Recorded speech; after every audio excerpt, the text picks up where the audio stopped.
Education policy 1835லேருந்து 1857 வரைக்கும் நம்ம பார்த்தோம். அது ஈஸ்ட் இந்தியா கம்பெனியோட ஆட்சியில் எப்படி ஒரு எஜுகேஷன் பாலிசி இருந்தது அப்படின்னு பார்த்தோம். அந்த 1835லேருந்து 1857 வரைக்கும் ஈஸ்ட் இந்தியா கம்பெனியுடைய எஜுகேஷன் பாலிசி என்ன அப்படின்னு பார்த்தா, முதல்ல அவங்க தலையிடாமல் இருந்தாங்க. நான் சுருக்கமாக சொல்கிறேன். இப்போ முதல்ல இந்த நாட்டினுடைய எஜுகேஷன் பாலிசியில் அவங்க தலையிட விரும்பலை. ஏன்னு கேட்டால், இந்த எஜுகேஷனும் பெண்கள் அப்புறம் ரிலிஜன் இந்த மூணுமே ரொம்ப சென்சிட்டிவ் இஷ்யூ. அதனால் அதில் நம்ம ஏன் அதை போய் தலை வச்சு அது மூலமாக ஏதாவது ப்ராப்ளம் வரும்போதுன்னு சொல்லிட்டு அவங்க பயந்தாங்க. அதனால் பண்ணலை. ஃபஸ்ட்டில் நான் இன்டர்ஃபைரன்ஸ். அதுக்கப்புறம் பிரிட்டிஷ் பார்லிமெண்ட்டு கொஞ்சம் அழுத்தம் கொடுத்த பிறகு, சரி இந்தியாவில் ஏற்கனவே இருந்த லாங்குவேஜை வளர்கிறதுக்கு நம்ம வழி பண்ணலாம் அப்படின்னு சொல்லிட்டு அதுக்கு அந்த முயற்சி எடுத்தாங்க. ஏற்கனவே இருந்த லாங்குவேஜ்னு பார்த்தீங்கன்னா, அப்போ இருந்தது சான்ஸ்கிரிட் லாங்குவேஜ், முஸ்லீம் பீரியடில் வந்தது பெர்ஷியன் லாங்குவேஜ், உருது, அந்த மாதிரி லாங்குவேஜ் தான். அதை தான் அவங்க வளர்க்குறதுக்கு ட்ரை பண்ணாங்க. அது 2வது ஸ்டேஜ். 3வது ஸ்டேஜ் தான் ஆங்கிலத்தையும் வெஸ்டர்ன் எஜுகேஷனையும், அதாவது வெஸ்டர்ன் எஜுகேஷனை ஆங்கிலம் மூலமாக கொடுக்கலான்றது எடுத்தது 3வது முடிவு. இந்த 3 ஸ்டேஜ் தான் சுருக்கமாக சொல்லப்போனால், இதுக்கு முன்னே பார்த்த வீடியோவில் பார்த்துட்டு சுருக்கமாக அவ்வளோதான். இந்த 3 ஸ்டேஜ் அது முடிஞ்சிடுச்சு. இந்த பாலிசியில் என்ன வீக்னஸ்ஸு அப்படின்னு ஒன்று பார்க்கணும். நம்ம இந்த வீக்னஸ் என்னன்னு கேட்டால், மாஸ் எஜுகேஷன் புறக்கணிக்கப்பட்டதுன்னு சொல்லலாம். மாஸ் எஜுகேஷனா என்ன? நிறைய பேர் படிக்கிறது தான் மாஸாக இருக்கிறது அப்படின்னு இல்லை. மாஸ் எஜுகேஷனை நிறைய பேர் படிக்கணும், அதான் எஜுகேஷன். மாஸ் எஜுகேஷன் நெக்லெக்ட் ஆச்சு. ஏன்னு கேட்டிங்கன்னா, வேலைக்கு போகிறோம், இங்கிலீஷில் வேலைக்கு படித்தா வேலை கிடைக்கும்னு ஒரு அஷூரன்ஸ் கிடைச்ச பிறகு எல்லாருமே இங்கிலீஷ் படிச்சுக்க வேலைக்கு போகணுன்னு ஆசைப்பட மாட்டான். சில பேர் தான் ஆசைப்பட்டுருப்பான். அவன் மட்டும்தான் இங்கிலீஷ் படிக்க ஆரம்பிச்சது தவிர எல்லாருமே அதை படிக்கலை. இங்கிலீஷ்ன்ற ஒரு காரணத்தினால நிறைய பேர் படிக்காமல் விட்டுட்டாங்க. அதாவது 1821 இந்தியாவில் லிட்ரேசி படித்தவர்கள் எண்ணிக்கை அப்படின்னு பார்த்தோம்னா, அதே ஒரு 100 வருஷம் பொறுத்து 1921 படித்தவர்கள் எண்ணிக்கைன்னு பார்த்தீங்கன்னா கிட்டத்தட்ட ஒரே மாதிரி தான் இருந்தது. தான் இங்கிலீஷாக இருந்ததுனால அது நிறைய டேக்கர்ஸ் இல்லை. அதை மட்டும் தான் நம்ம தெரிஞ்சுக்கணும். மாடர்ன் எஜுகேஷன் இன்னொன்றுத்தையும் ஏற்பட்டுச்சு. என்ன பண்ணுச்சு அப்படின்னா, ஒரு கல்ச்சுரல் டிஃப்ரென்ஸ் உருவாச்சு சமுதாயத்தில். லிங்குவிஸ்டிக்ன்றது ஆங்கிலம், வெர்னாக்குலர் லாங்குவேஜ் அப்படி சொல்லணும். Linguistic and cultural difference. Western லாங்குவேஜில் படித்தவன், இங்கிலீஷில் படித்தவன் நம்ம அந்த இங்கிலீஷ்கார ஸ்டைலை சாப்பிட்றதுலேருந்து ஆரம்பித்து, மேனரிசம், ட்ரெஸ் பண்ணுற மேனரிசத்துலேருந்து ஆரம்பித்து அந்த ஸ்டைலை தான் அவங்க ஃபாலோ பண்ண. சூட்டு போட ஆரம்பித்தான், கண்ணாடி போட ஆரம்பித்தான், ஒரு ஸ்டைலாக லாங்குவேஜ் பேசுகிறது, ஸ்பூனில் சாப்பிட்றது, மேஜில் உட்காந்து சாப்பிட்றது, இந்த மாதிரி ஒரு கல்ச்சுரல் டிஃப்ரென்ஸ் வந்தது. அவன் படித்தவங்ககிட்ட மட்டும்தான் பழகுன்ற மாதிரி, தனக்கு ஈக்குவலாக இருக்கிறவங்ககிட்ட தான் பழகுன்ற ஒரு எண்ணம் அது நார்மலாகவே வரும். ஸோ இதுதான் cultural gulf between educated person and the mass. மற்ற ஜனங்களுக்கு இடையில ஒரு கேப் உருவாச்சு சொல்கிறாங்க. இந்த கேப் வர்றதுக்கு ஏன் நிறைய பேர் படிக்கலை அப்படின்னு கேட்டால், பணம் கட்டணும். they have to pay fees. அது இப்போ இருக்கிற மாதிரியே அப்போ ரொம்ப காஸ்ட்லி தான் இருந்தது. அது மட்டும் இல்லாமல் அந்த காஸ்ட்லியாக இருந்த காரணத்தினால படிப்பு என்பது ஒரு பணக்காரர்களுடைய ஒரு சொகுசு மாதிரி ஆகிப்போச்சு. ஒரு பணக்காரன் எப்படி ஒரு லக்ஸுரி கார் வச்சுருப்பானோ, என் பையன் இங்கிலீஷ் மீடியத்தில் படிக்கிறான்னு சொன்னவன் ஒரு பணக்காரன் அப்படின்ற ஒரு தோரணை தான். பணக்காரர்களுக்கு மட்டும்தான் படிப்புன்ற மாதிரி ஒரு சூழ்நிலை உருவாச்சு. அதே மாதிரி சிட்டியில் இருக்கிறவங்க தான் படித்தாங்க அப்படின்ற ஒரு சூழ்நிலை. ஏன்னா சிட்டியில் தான் அவங்க காலேஜெலாம் ஓப்பன் பண்ணாங்க இல்லையா.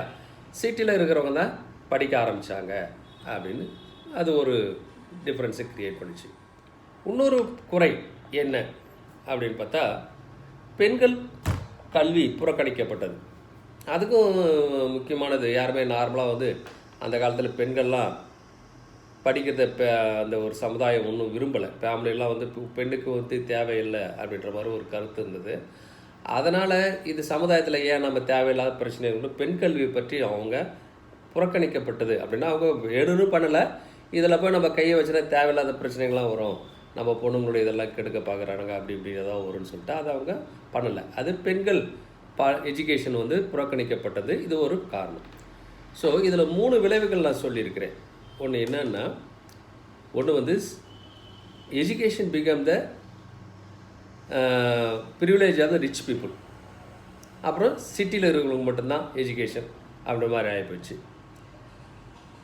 ரெண்டாவது வந்து ஒரு சோஷியல் டிஃப்ரென்ஸ் உருவாச்சு, லிங்குஸ்டிக் அண்டு கல்ச்சுரல் டிஃப்ரென்ஸ் வந்துச்சு, மாசுக்கும் படித்தவங்களுக்கு இடையில் அது ஒன்று உருவாச்சு.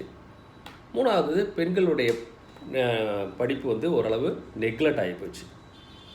இந்த 3 ரொம்ப முக்கியமானது அதனுடைய விளைவுகளில்.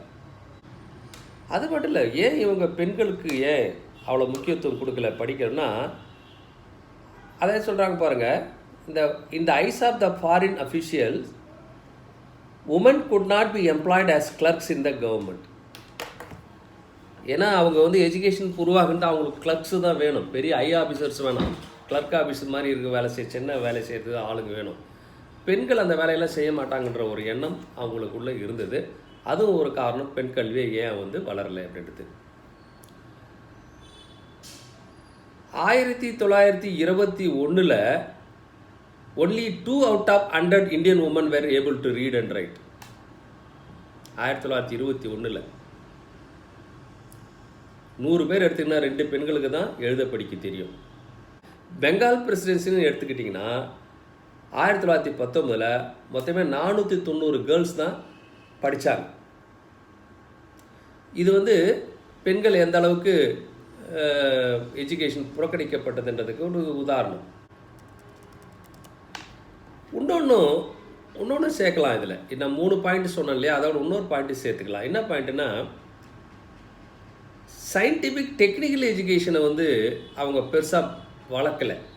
அவங்களுக்கு தேவை கிளர்க்கு தான். அதனால் சயின்டிஃபிக் டெக்னாலஜிஷன் வந்து புறக்கணிக்கப்பட்டதுன்னா அது இப்போ பெருசாக அவங்க ஆதரவு கொடுக்கல. ஒரே ஒரு என்ஜினியரிங் காலேஜ் தான் ரூர்க்கியில் இருந்தது, ரூர்க்கி என்ஜினியரிங் காலேஜ். அது மட்டும் தான் டெக்னிக்கல் எஜுகேஷனுக்கு இருந்தது. இதெல்லாம் அவங்க இந்த மாதிரி ஒரு பிரச்சனை இருந்ததுக்கு காரணம் என்னவாக இருக்கும் அப்படின்னு கேட்டிங்கன்னா, அவங்க வந்து கிளர்க்கு தான் தேவைப்பட்டதுன்னு ஒன்று. ரெண்டாவது, பணம் செலவு பண்ணணும், கவர்மெண்ட் செலவு பண்ண தயாராக இல்லை. உங்களுக்கு தான் பார்த்தீங்கன்னா அந்த 1 லட்சத்துக்கு பிறகு பின்னால் அவங்க அதை இன்க்ரீஸ் பண்ணவே இல்லை. 1886 கூட 1 crore ரூபி தான் அவங்க எஜுகேஷனுக்கு செலவு பண்ணாங்க, 1 கோடி தான். அப்போ அது 1 லட்சமா முதல்ல சொல்கிறது, 1 லட்சம் நினைக்கிறேன். இப்போ 1 கோடி. 1886 1 கோடி தான். அவங்களுடைய டோட்டல் ரெவன்யூ வந்து 47 கோடி. 47 கோடியில் 1 கோடி தான் அவங்க எஜுகேஷனுக்காக செலவு பண்ணுறாங்க. கிட்டத்தட்ட 0.49% தான் செலவு பண்ணுறாங்க. அப்போது எஜுகேஷன் வந்து ப்ரைவேட்டில் பண்ண ஆரம்பிச்சிட்டாங்க. ஸோ இதுதான் வந்து அந்த எஜுகேஷன் சிஸ்டத்தில் இருக்கிற குறைபாடுகள்.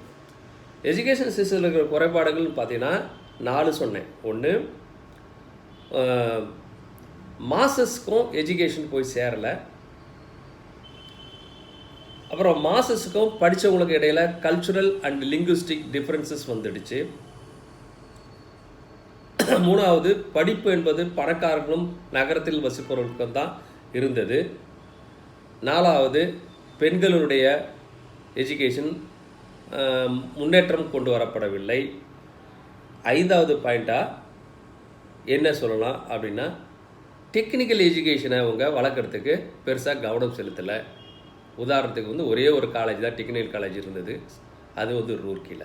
ஸோ 5 பாயிண்ட்டாக வந்து அதில் இருக்கிற குறைகளை நம்ம வச்சுக்கலாம். இது எல்லாத்துக்கும் பண்ணாததுக்கு காரணம்னா அவங்க வந்து ஃபைனான்ஸ், அவங்களுடைய ஃபைனான்ஸ் முக்கியமான காரணம். ஃபைனான்ஸ் 2 காரணம். ஒன்று வந்து அவங்களுக்கு தேவையே கிளர்க்கு தான். 2வது வந்து ஃபைனான்ஸ் நோக்கம் கூட ஃபைனான்ஸ் இருந்தால் கூட கொஞ்சம் பண்ணியிருப்பாங்கன்னு நினைக்கிறேன். முதல்ல வந்து 1 லட்சம் ரூபாய் 1813 ஒதுக்குனாங்க. 1886 பார்த்தீங்கன்னா அது வந்து 1 கோடி தான் இருந்தது. அபவுட் 1 crore சொல்கிறாங்க, 1 கோடின்னு சொல்லுவாங்க, அபவுட் 1 crore. ஸோ கல்விக்காக அவங்க ஸ்பெண்ட் பண்ண பணம் ரொம்ப கம்மி. பண்ண வேண்டிய அவசியமும் கிடையாது. இந்த 1 கோடி கூட எப்போ வந்தது தெரியுங்களா? 1857 பிறகு பிரிட்டிஷ் கவர்மெண்ட்டு டைரெக்டாக ஆட்சி எடுத்த பிறகு கொஞ்சம் கொஞ்சமாக ஃபண்டை இன்க்ரீஸ் பண்ணியிருக்கிறாங்க.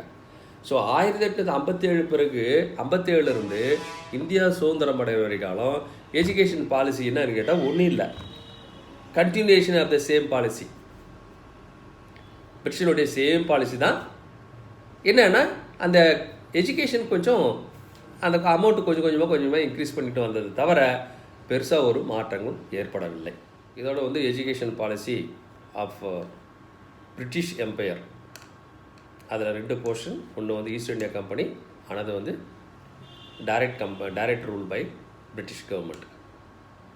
இந்த இதில் நம்ம எஜுகேஷன் பாலிசி எப்படி இருந்து பார்த்தா முக்கியமான சில பாயிண்ட்ஸ்லாம் நோட் பண்ணி வச்சுங்க. இது எஸ்ஸாவே எழுத கற்றுக்கணும், ப்ளஸ் தனித்தனியாக கொஸ்டினாகவும் நீங்கள் எழுத கற்றுக்கணும். சரியா?